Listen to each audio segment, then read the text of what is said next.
Buenos días, muchas gracias por atender a Primer Borrador. Es un placer tenerte con nosotros y quería preguntarte antes que nada, ¿no? Visto cuál es tu producción pictórica, ¿es Cecilio Chávez el pintor de las azoteas de Cádiz? Bueno, me llaman el pintor de las azoteas, el pintor de la luz, ahora el del 360 últimamente también. Pero bueno, me caracteriza el tema, lo pinto muchísimo. Hay otra gente que pinta ese tema, evidentemente. Pero claro, llevo muchos años y quizás de una forma singular, porque las azoteas mías siguen teniendo los cielos azules, muy azules, el blanco es muy blanco, las sombras son muy profundas. Y siempre me han dicho que dice, claro, es que tú le das mucho color a la azotea. Digo, bueno, el que tienen, cuando tienen que tenerla. Pero a mí no me molesta para nada y me gusta que me lo digan. ¿No te preocupa que te encasillen No, eso? que va, para nada. De hecho, ha habido pintores impresionistas que siempre han repetido el mismo motivo una y otra vez y siempre era distinto, ¿no? Siempre, sí, de hecho, para mí siempre es un cuadro distinto. Yo cuando pinto un cuadro puede parecer, y dice, bueno, Cecilio lo repite como churros. Pues eso puede parecer desde fuera cuando el cuadro está acabado. Pero cada cuadro, este que tengo aquí atrás, por ejemplo, es una lucha. Pero una lucha a muerte a veces, ¿eh? Y hasta que no le coges el punto, estás ahí como diciendo, para ver, si yo esto lo he hecho, llevo 30 años haciendo esto, o 20 años, o 10 años, y otra vez, y otra vez la lucha. Pues así siempre. ¿Y qué es esa lucha? ¿Qué consiste? ¿Qué es lo que estás buscando en esa pelea con el cuadro? Claro, mira, cuando yo subo a cualquier azotea, voy por la calle y veo una imagen que a mí me atrae para pintarla, para transportarla a un lienzo, siempre tu cabeza va pensando ya en cómo la va a pintar, esta parte sí, esta parte no, bueno, va machacándose la cabeza. Y cuando llegas aquí, comienza la parte técnica, que es típico, ¿no? Mezclar colores, poner la primera mancha, la segunda mancha, pero hay un momento a la mitad del cuadro que no lo ves tan claro.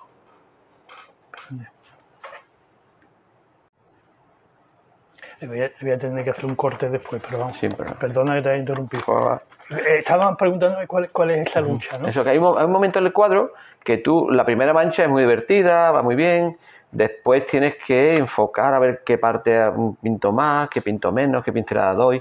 Es que ten en cuenta que cada pincelada que doy, es un pensamiento, es una decisión que tomas.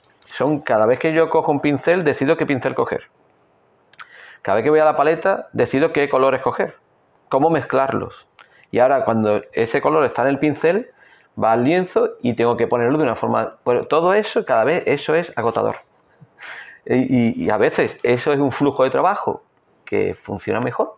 Y otras veces, sea porque el pincel ya está gastado y no te das cuenta y necesitas coger un pincel nuevo, porque la pintura a lo mejor lleva 2 días puesta y tiene un pellejito por encima que tienes que quitarlo y eso parece que no, pero todo es una molestia. Son muchísimos factores y todo eso hace que a veces, lo que te digo, surge una angustia de que incluso te plantees, que no sé pintar o cómo es esto. Si yo, y tienes esas dudas, ¿eh? Muchas veces tenemos esas dudas de cómo, por lo menos yo, de cómo, aunque, insisto, aunque cuando el cuadro está acabado ya y cuando está acabándose, dice, ahora lo veo. Ahora ya lo disfruta, ya empieza a poner antena, empieza a poner ventana, bla, bla. Pero hay ese momento crítico a la mitad más o menos que es duro, ¿eh? Pero es una pelea, lo que tú planteas es una pelea técnica, ¿no? Técnica y conceptual, porque claro, hay partes que yo no quiero acabar tanto, pero a veces me doy cuenta que la estoy acabando demasiado. Pero yo no quiero que se acabado demasiado, quiero un poquito más de mancha en esa zona del cuadro. Entonces estamos peleando una pelea conceptual de cómo veo yo en mi cabeza el cuadro que tiene que acabar y cómo va acabando, porque tienes que transportar esa idea al cuadro y a veces, muchísimas veces, tú piensas que el camino va por ahí y el camino se ha desviado un poquito y se desvía, pero bueno, se desvía también para bien. Eso no, claro, cuando se acaba un cuadro, que nosotros siempre decimos que no se acaban, que los cuadros se abandonan, porque podría seguir hasta el infinito y más allá. Cuando acabas un cuadro ya sabes que ese cuadro está redondo, está así, se acabó. Incluso a veces me ocurre que digo, no termino de verlo. Al mes vuelvo a verlo y digo, hice bien en dejarlo, hice bien en parar aquí. Si hubiese seguido, no estaría tan bien como está ahora. O sea, es una lucha física también con los elementos de todo, materiales, pero también una lucha muy mental, ¿eh? muy mental. Claro, el alcance de la mente siempre es mucho más amplio que el alcance técnico cuando tú estás desarrollando una obra de arte. Entonces, muchas veces dar por acabada una obra de arte supone, hasta cierta medida también, decir, hasta aquí soy capaz, ¿no? Es un poco de una decisión humilde, ¿no? Es decir, tengo que decidirme ya, no voy a ser perfecto nunca, ¿no? Hay ese detalle es importante, porque cuando tú te planteas, por ejemplo, hacer una exposición, hacer un proyecto, una exposición, si te planteas hacer todos los cuadros de 10 o de 11, no lo haces nunca. Entonces yo siempre tengo una norma, que la llevo desde hace muchos años, y es que mis cuadros tienen que tener mínimo un 7,5. 7,5, 8. Eso es lo mínimo que el cuadro necesita para estar acabado o abandonado y que salga del estudio y que algún cliente lo quiera comprar. De ahí para abajo no. De ahí para abajo yo tengo un montón de obras inacabadas ahí atrás porque he considerado que no da la talla, que no llega a ese 7,5 por lo que sea. Si de ese 7,5 otros muchos pasan a 8, 8,5 y algunos llegan al 10, perfecto. Pero tienes que tener una tranquilidad, una humildad, o llamarle como quieras. Dice, mira, hay cuadros que son 7,5, notable alto, y otros que, oye, que son 10, por lo que sea. Pero ocurre mucho eso. El hecho de que tú consideres, o no sé, como creador, ¿no? El hecho de que le puedas dar un 10 a una obra que tú has creado, creo que también va más allá de la capacidad técnica que tú tengas, ¿no? Dependerá mucho de un cierto sentimiento que tú tienes hacia esa obra, ¿no? Claro, mira, cuando tú pintas, hay algo, la parte técnica se aprende. Eso es la mano. O sea, tu cerebro le da una orden a la mano que haga esto, que coja ese pincel, que haga, como explicaba antes, ¿no? Que haga todo eso. Pero el gran secreto de la pintura, de cualquier tipo de arte, de la escritura, de la música, de la danza, cualquiera, está en la cabeza. O sea, si tu mente no es capaz de acoplarse, de amueblarse y pensando que estás pintando, la parte técnica no te vale para nada. Yo conozco gente que técnicamente lo hace muy bien, pero el cuadro no es tan bueno. Dice, ¿por qué? Dice, a ver, porque la composición, el tema. Después técnicamente me refiero a coger el pincel. Después hay que elegir el color. Pero a la hora de elegir el color ya estamos trabajando más con la cabeza. De cómo ambiento el cuadro, que todo.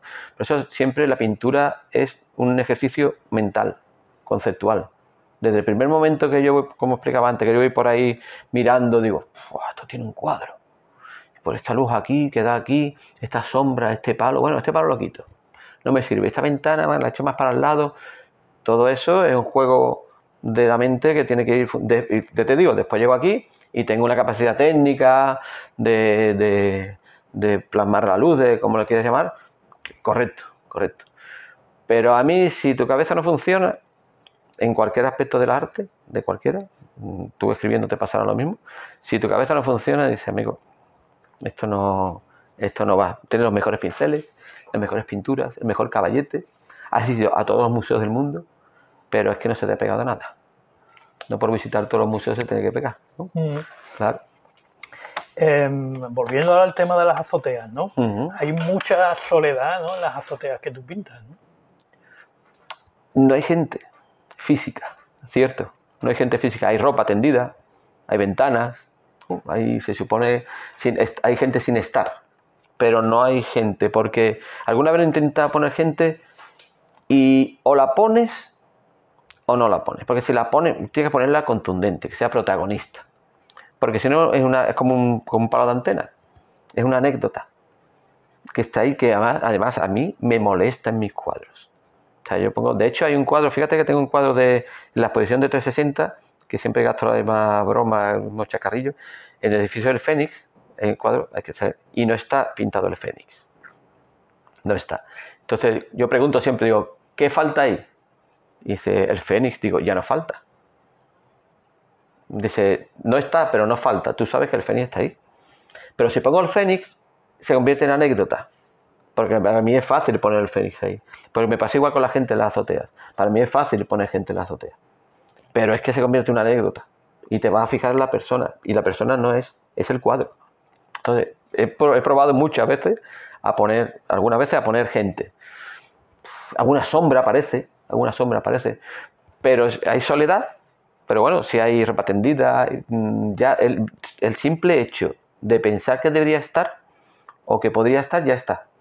¿Sabes? ¿Tú crees que la gente cuando ve tus cuadros se imagina a las personas que no están pintadas? Sí, yo creo que sí, porque además, sobre todo la gente de aquí, o gente que ha vivido en las azoteas, muchísimas, ¿sabes qué ocurre? Que yo no pinto una azotea, pinto un momento, un recuerdo.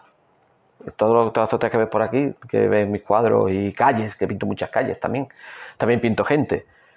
Cuando yo voy por la calle y veo la gente caminando, esa luz que da, y hago una foto, que hoy con el móvil está estupendo, y eso después vengo la pinto, yo estoy pintando ese momento que yo estaba en la calle. Y la azotea me pasa igual. Y ese momento que estaba en la azotea, o estaba yo, o estaba con alguien, o muchísimas cosas. Entonces, en el momento que estaba tomando la foto, sonaban las campanas de la catedral. Cada cuadro, yo siempre considero que es un momento de mi vida. Es un momento, claro, un momento vivido. Y si he vivido, la gente que también ha vivido eso, ya es que no necesita que haya... De hecho, alguna vez me lo han dicho, pero muy pocas. De hecho, oye, ¿por qué no pones gente? ¿Para qué? ¿No? Si sabemos que... Sobre todo eso, que termina de una forma anecdótica. Y yo técnicamente no necesito tampoco demostrar nada de que se pinta una persona ahí. ¿Sabes? Que no me interesa. No todo el mundo en Cádiz y de fuera de Cádiz puede ver la ciudad desde el cielo, como la ves tú. ¿Qué diferencias ves tú en Cádiz mirándola desde la calle a mirándola desde arriba como tú la ves, ¿no? Es que hay dos Cádiz, totalmente diferenciados. Está el Cádiz de la calle y está el Cádiz singular, muy particular, que pocas ciudades la tienen. Y eso sí lo podemos decir, porque hemos viajado por ahí. Tú te subes a cualquier azotea a cualquier terraza y ves terrazas, pero como aquí, que es un mundo de cubos blancos, con azoteas rojas ahora, es que el de arriba, yo siempre digo lo mismo, invito a la gente, digo, si no veis Cádiz desde arriba, subí a la catedral, a la azotea de algún amigo, a la Torre Tavira, como subo tanto, no conocéis Cádiz. Porque hay que subir arriba y hacerse una idea de esto. Cuando ves eso, ves la ropa tendida, ves gente tendiendo, ves que hay cierto ambiente en las azoteas, ¿no? Que no están muertas, porque las otras ciudades tienen tejados, para contar. ¿No? Incluso en Sevilla, que le he pintado últimamente, tiene muchas azoteas, pero le falta ese puntito. Además, que Cádiz, como bien sabes, arquitectónicamente es muy homogénea, que es una característica también que tiene Cádiz, el centro histórico antiguo. Todo el mundo dice que es Cádiz, es muy parecido, todo muy igual. Hay partes, bueno, modernas que vamos a hacer. Y por la parte de arriba, yo invito siempre a la gente de arriba porque es que hay que verla. Hay que verla. Y claro, yo he nacido en Cádiz, me he criado en una tercera planta con la azotea arriba, he subido, bajado casi todos los días, celebrado cumpleaños, de estudiado todo. Para mí es que pintar la azotea es como te decía antes, como pintar mi vida. Claro. Yo no he visto todos los cuadros que ha pintado usted, pero he visto algunos que me han recordado a veces la luz de los cuadros de Edward Hopper. Otros, sin embargo, han recordado una luz de pintores más clásicos, más academicistas, ¿no? A lo mejor se puede llamar así, ¿no? Sí. Entonces, ¿usted en qué pintores se ha inspirado para definir la luz que quiere pintar en cada cuadro? ¿Qué pintores son los que le motivan como Mira, artista? Esa me la sé, esa me la sé, porque lo he reflexionado mucho. Me la han preguntado muchas veces y lo he reflexionado muchísimo. Y desde el primer momento me di cuenta de la suerte que tuve de empezar a pintar en analógico. O sea, yo empecé a pintar cuando no había internet y cuando tú trabajabas en cierta forma de memoria. Es decir, yo iba a una exposición y me quedaba con el tema porque no podía comprar el catálogo, no había catálogo, entonces yo me quedaba visualmente con eso. Entonces, desde que empecé a pintar profesionalmente hace 31 años ya, mi evolución ha sido sin internet.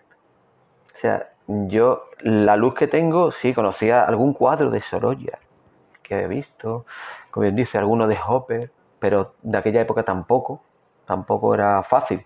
Hace 30 años era fácil ver en un catálogo, podía ver a Hopper, un libro de arte, No es como ahora que hago Edward Hopper y me sale todo. Entonces, creo, y dicho por otra gente, yo no tengo una referencia visual de ningún pintor. Lo que voy haciendo y lo que ha salido poco a poco. Si tú me dices, ¿qué pintor tienes de referencia? Digo, de referencia pictóricamente hablando, ninguno. Ninguno, me gustan muchísimos, pero no me gusta fijarme en cómo pintan para pintar yo igual, o parecido, o que te aporta. Mira, fíjate, a mí lo que me aporta a esa gente, los pintores, la energía que tienen para pintar, que es lo que realmente nos falta, nos hace falta a nosotros. Yo me levanto por la mañana muchas veces y no pienso, voy a pintar como Hopper, o voy a pintar como Sorolla. No, yo pinto, es que Hopper está todo el día encerrado en su estudio, a lo mejor pintando, es que Sorolla ha echado un montón de horas pintando. Y el resultado de ese buen trabajo no es casual, sino son muchas horas en el estudio trabajando. Entonces, eso es lo que me motiva a mí. De todo ese batiburrillo, es este tipo de luz y sombras y colores que con el transcurrir del tiempo, bueno, pues se ha convertido, creo, en algo más personal, identificable. Hay 4 ciudades en su trayectoria profesional que son Cádiz, Sevilla, Vigo y Berlín. Berlín, sí. Quiero que me diga una cosa buena de cada una de ellas y, si se atreve, una cosa mala. Todas relacionadas con el mundo del arte y de la pintura. Mira, relacionada con la pintura, Cádiz, bueno, es que tiene la luz, es que es mi casa, es que me motiva pintar. Como malo, que conoce mucha gente y está todo el día en la calle. No todo el día, no es broma, pero bueno, que a veces necesitas un poquito más de recogimiento, ¿sabes? Por ejemplo, hoy, como anécdota, te diré que estamos en mi estudio y el timbre lo he desactivado. Porque tengo un interruptor dentro para quitarlo, porque digo, ahora el que llame, que pase de largo, como los teléfonos antiguos. O sea, eso es lo malo de Cádiz, que se vive muy bien aquí. De Sevilla, lo bueno fue que estudié allí. Mis compañeros, el aprendizaje. Lo malo, bueno, Sevilla es una ciudad muy grande y hace mucho calor en verano. O sea, que yo vivía en pisos sin aire acondicionado y tengo ese recuerdo horroroso. De Berlín, mira, de Berlín lo bueno es que yo estuve allí 4 o 5 meses pintando en una residencia de artistas y aquello te enriquece mucho. Conocer gente de otros países, ver lo que hace, una cosa, otra.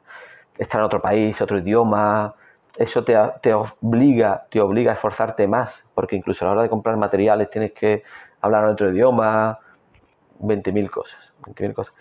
Como malo Berlín, mira, pues yo de Berlín no tengo ningún recuerdo. Yo me hubiese quedado allí un par de años viviendo, ¿eh?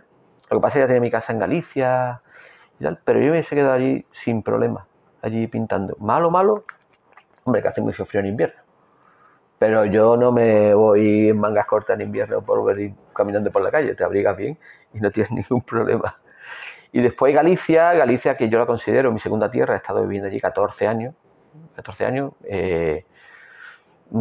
Es que, bueno, malo, bueno, ellos son un poquito especiales, los gallegos. Yo los quiero muchísimo y tengo muchísimos amigos allí y son un poquito cerrados a veces para el arte y esas cosas, pero yo no me puedo quejar porque, mira, cuando llegué a Galicia el primer año, fui a una galería que había allí en Vigo, en la Galería Alameda, que ya cerró, le enseñé mi trabajo y ya expuse el primer año que estuve en Galicia, con lo cual no puedo, malo, es que me encanta el verde, el clima, la gente dice, es que el clima en Galicia.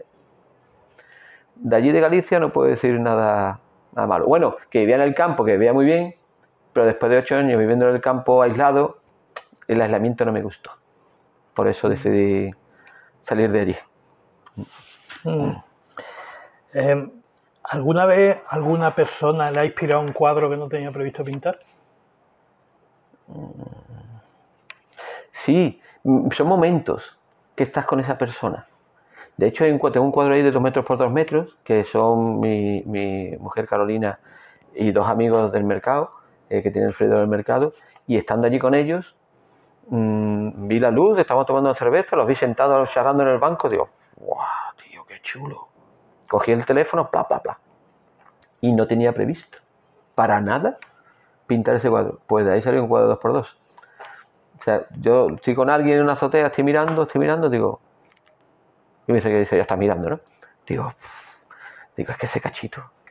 O está en un bar, por ejemplo, y te estoy viendo a ti a lo mejor con la luz que te está dando, digo... Y de ahí han salido algún retrato de algún amigo y algo así. Por eso digo, salen, de esos momentos salen cosas que no esperas, ¿eh? Y la pregunta por el otro lado, ¿tienes una programación de quiero pintar esto previsto? Sí, ¿no? Sí, y eso me angustia mucho. Me angustia muchísimo. Últimamente estoy intentando, no sé cómo, pero intentar no agobiarme con eso, que me da esta ansiedad, porque claro, es que el tiempo es finito. Además tengo mis encargos, ahora afortunadamente tengo unos cuantos encargos, que la gente me dice, joder, Ciro, ¿te vas a quejar? Digo, no, si no me quejo, ¿qué va a quedar? Todo lo contrario, soy súper afortunado. Pero claro, tengo en el tintero 2 o 3 cosas que creo me tener que hacerlas y o me encierro. Bueno, ahora afortunadamente llegará el otoño más tranquilo. Entonces me encerraré ya y pondré más las prioridades y tengo en cartera 2 o 3 cositas con muchas ganas además. Y bueno, ¿cómo definiría usted su obra artística en este momento? Pues yo creo que estoy en un momento dulce, un buen momento, aunque a veces, como te he dicho, a veces tenemos nuestros momentos de duda, muchas dudas y que no sé pintar, es que no, esto no es lo que yo tenía en la cabeza, pero yo creo que estoy de los mejores momentos de mi vida pictórica y personal también. ¿Cómo definirías tu obra? O sea, no el momento pictórico, sino imagínate que tú tienes que decir en una frase, pues la obra de Cecilio Chávez en este 2002 es esto y esto. Yo diría que la obra de Cecilio Chávez es una obra madura, pero con muchas posibilidades de futuro.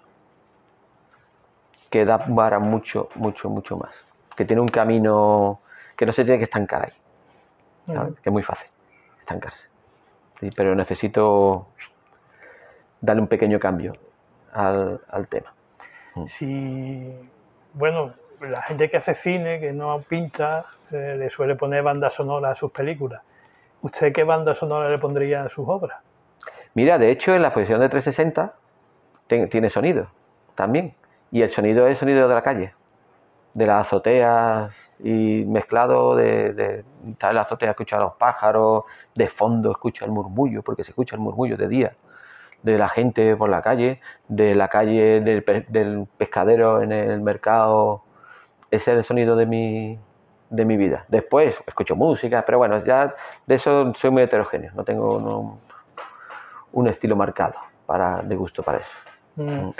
¿Y se atreve a hacer una definición de cómo es el panorama creativo de Cádiz y de Andalucía en los últimos, no sé, 5 años, 10 años? ¿Cómo es? ¿Cómo ha evolucionado? ¿Cómo puede ser el futuro? ¿Cómo lo ve usted? Espectacular. O sea, hay muchísimo potencial, mucha gente que está empezando, hombre, yo llevo 30 años, 31 años en esto y lo veo, como te dije antes, yo he sido analógico. Y lo he tenido un poquito más complicado el tema aprendizaje de tener a mano referencias visuales. Como dije, ahora se tiene mucho más fácil. El gran problema que veo, y lo digo porque no me doy la pena decirlo, es que hay gente que se deja influir por otros. O sea, yo tengo colegas que son muy buenos pintores, pero yo les digo, ostras, eso ya lo pinta aquel. Eso lo pinta aquel maravillosamente bien. Tú busca tu rollo. Intenta buscar tu rollo, porque copiar... O sea, si tú quieres que yo pinte como quién, y pinta como fulanito, digo, yo mañana te pinto un cuadro como fulanito, porque si no, me veo en internet, empiezo a mirar, pero hay mucha gente pintando muy bien, ¿eh? Mucha gente pintando de todas las edades. De hecho, ahora en Madrid se hizo una exposición de andaluces, en Córdoba hace poco también se hizo otra, el año que viene se va a hacer una en Madrid, 2 ediciones de pintores gaditanos de la ciudad, en Madrid también, patrocinada por el ayuntamiento. Vamos, que hay cantera y hay mucha gente ya madura que lo está haciendo muy bien. Lo que pasa es que nuestro mundo te tienes que dar a conocer, esto es una carrera de fondo, ¿sabes? No llego y pego. Tú puedes llegar y pegar y a lo mejor tu nombre está por encima de la calidad de tu trabajo. Entonces hay que tener cuidado con eso. O sea, si tu nombre va por aquí, tu trabajo tiene que ir un poquito más arriba, ¿no? Para que se sostenga. Y ahí a veces ocurre que con la red social y todo esto, bueno, pues hay gente que se da a conocer de una forma brutal porque tiene esa habilidad, pero después a lo mejor la pintura, que no es mala, pero necesita un apriete. Pero yo lo veo muy bien, muy bien. Yo tengo muchos amigos y colegas, yo me llevo bien con todo el mundo, además. Y que siga así, vamos. Por supuesto. Muy bien, y ya para terminar, ¿qué es más lujoso, pintar cuadros o poder comprarlos? Uy, yo creo que son dos cosas tan diferentes. Yo hago las dos cosas. Yo los pinto y los compro. Yo compro cuadros de colegas. A veces que me gustan y estoy bien, digo, pues ese me lo compro. Y me dicen, no, te lo cambio. Digo, no. Sí, ya veremos. Ese cuadro, es que no tengo ningún cuadro que yo quiera cambiarte ahora mismo, no por nada, sino que quiero que tenga un buen cuadro, digo, te lo compro. Y el poder pintarlo, yo creo que, bueno, para gente que pintamos un lujo también. Tener esa capacidad, ¿no? De un lienzo en blanco, poder, aunque sea abstracto, da igual, o sea, poder poner ahí y que llegue a otra persona y que esa otra persona le llegue tanto que pague por él, se cierra el círculo. Yo en mi caso cierro el círculo, no me los compro a mí mismo, evidentemente, pero sí tengo en mi casa cuadros de colegas. Vamos, del mío tengo uno, solamente. El resto que tengo son de dos chiquititos. Y porque son míos. Son dos cuadritos míos, chicos. Pues mi mujer dice que eso no se vende. Digo, no, pues no lo quedamos. Pero el resto son de colegas. Pues te voy a hacer una pregunta que no tenía prevista ya a raíz de lo que tú me dices. Claro, es verdad que hay muchos pintores que son coleccionistas, ¿no? Sobre todo en un sitio como Cádiz, ¿no?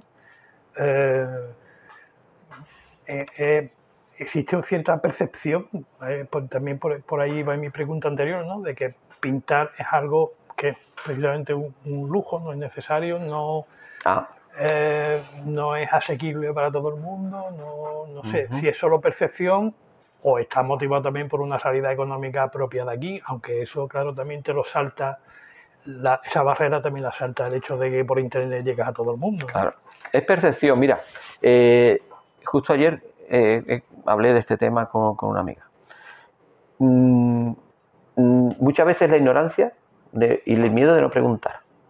Es decir, es una barrera del común de los mortales que dice, oh, caray, me gusta ese cuadro y tal, o le tiene echado el ojo, pero le da apuro preguntar el precio. Es que a mí me pasa un montón de veces. O la galería en Benot, que tienen muchísimos cuadros míos. Y yo digo, vete allí y pregunta.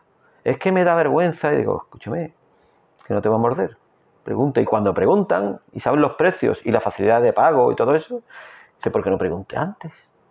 Si me lo estoy perdiendo, ¿sabes? O sea, que hay una barrera ahí mental de pensar de ese lujo. Dices, claro, es que este cuadro que vale 1.000 euros o 4.000 euros, da igual, o 500 o 200, digo, a ver, 200 te lo puedes gastar. Porque 20 cervezas, que no, 2 comidas que hagamos por ahí hoy en día, te las has comido. Y si encima yo te digo que me lo paguen 2 veces, ¿vale? Que después nos compramos un coche que nos cuesta 40.000, ¿no? Es decir, hoy por poner el aire 4 cosas más nos cuesta 50.000 y nos estamos gastando 10.000 más en extras. Pues esos extras, si te lo fijas bien, perfectamente te puedes comprar un cuadro de cualquier colega, de cualquiera. Yo tengo amigos míos de la pandilla que ahora me están comprando cuadros, y cuadros grandes.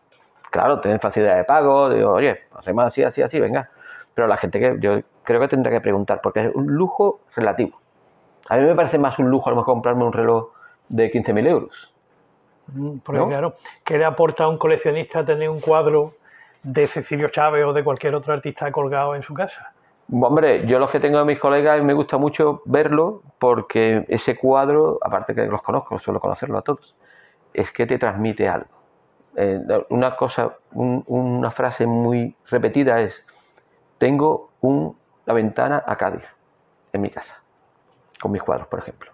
Tengo una azotea, una calle. Los que tienen calle, es que parece que voy pasando por ahí. Y les transmite algo, te decía antes, ¿no? Se venden momentos, no se venden imágenes. Por eso te compro una lámina de Ikea, ¿vale? Pero en el momento que compras un cuadro de este tipo o de un colega, te llevas ese momento del colega. O sea, uno mío te llevas una azotea y yo te explico pormenorizadamente dónde la pinté, con quién estaba, todo. ¿Sabes? Que en muchos de los casos he estado con ellos, con esos clientes, en esa azotea. O sea, eso ya es perfecto. Por eso, cuando tienes un cuadro no tienes una imagen, simplemente una imagen. Te está llevando el momento y tú, por algo, por una magia especial, una química especial, se capta ese momento. No es comprar. Ahora, hay gente que compra una firma, eso es otra historia. Pero al que se ve un cuadro, una azotea, por ejemplo, a su casa, se lleva un momento mío, de mi vida. Bien, muchísimas gracias. Nada, a ti.